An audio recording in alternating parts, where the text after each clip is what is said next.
Welcome to WatchMojo UK, and today we're counting down our picks for the top 10 Ant and Dec Saturday Night Takeaway Controversies. We're about to give them the surprise of their life. Before we begin, we publish new content every day, so be sure to subscribe to our channel and ring the bell to get notified about our latest videos. For this list, we're going to be looking at moments from the show that grabbed headlines for all the wrong reasons over its long tenure. How many of these did you see live? Let us know in those comments below. Number 10, Emmerdale cameo. All the way back in 2003, the Geordie duo were doing their undercover segment for Saturday Night Takeaway. To disguise ourselves and smuggle ourselves onto the set of Emmerdale. For this one, Ant and Dec posed as extras on the Emmerdale set. However, they decided to go as two over-the-top Jamaican women called Patty and Bernie. Yeah, they did blackface. After getting all the prosthetics on, the two rounded off their characters by providing exaggerated accents for extra discomfort. You seem totally this happy for ages. Yeah, I know what you're doing. They then positioned themselves into a scene in the Woolpack and disrupted filming for a bit before announcing it was them all along, kinda like Vince McMahon.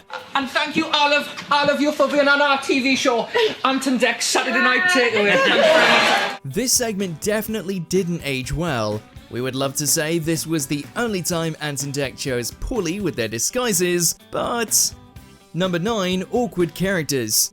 The following year, in 2004, another soap opera fell victim to the two's iffy undercover antics. This time, it was Coronation Street. The two went as Japanese schoolgirls, Suki and Keiko, who were massive fans of the Manchester soap. Ant and Dec played on stereotypes and featured exaggerated accents to further their problematic covers. Then in 2005, the two were at it again, this time with former royal butler Paul Burrell. No replacement, only one.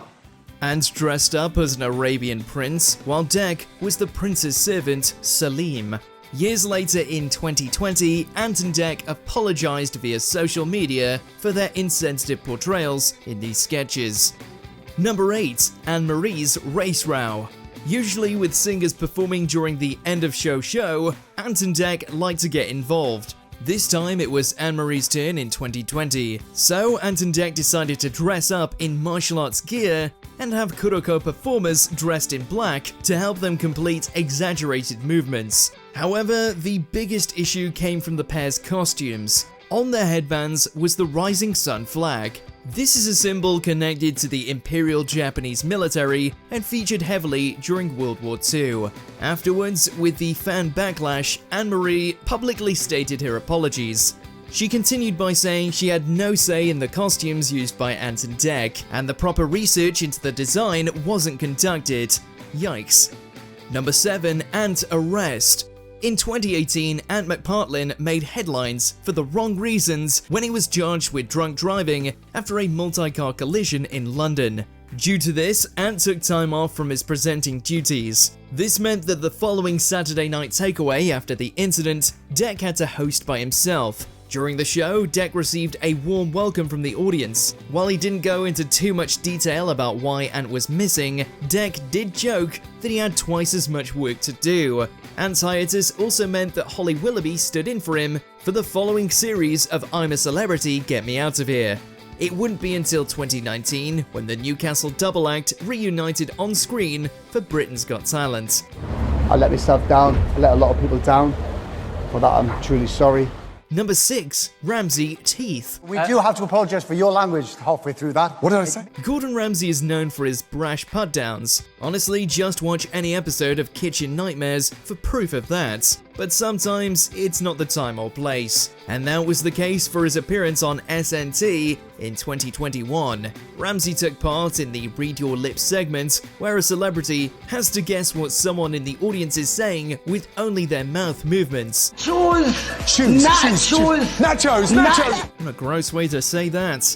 Anyway, Ramsay commented that he couldn't understand the contestant due to the gap in her teeth. Man, it's the gap in the teeth. I can't understand what you're saying. This, plus the accusation of Ramsay nearly swearing on TV, meant that 104 complaints were sent to the Regulation Authority, Ofcom.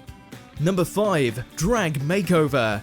To finish off the first episode of the new series, Ant and Dec went all out for the end of show in 2022. They put together a performance that featured some of the cast of RuPaul's Drag Race UK, which included creator RuPaul and Michelle Visage, as well as famous winners of the show, The Vivian, Lawrence Chaney, and Crystal Versace.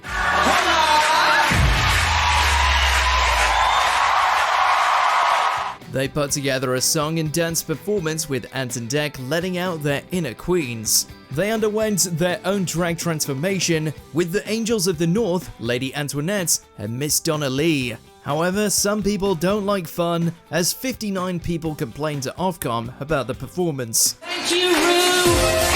Number 4, The Long Kiss. Ant and Dec are no strangers to getting people to lock lips on their show, as they once had the infamous kiss cam, but they got more than they bargained for in 2020 when 2 audience members got a little too into it. In this situation, Ant and Dec had 2 audience members who had left their kids at home. Take it away.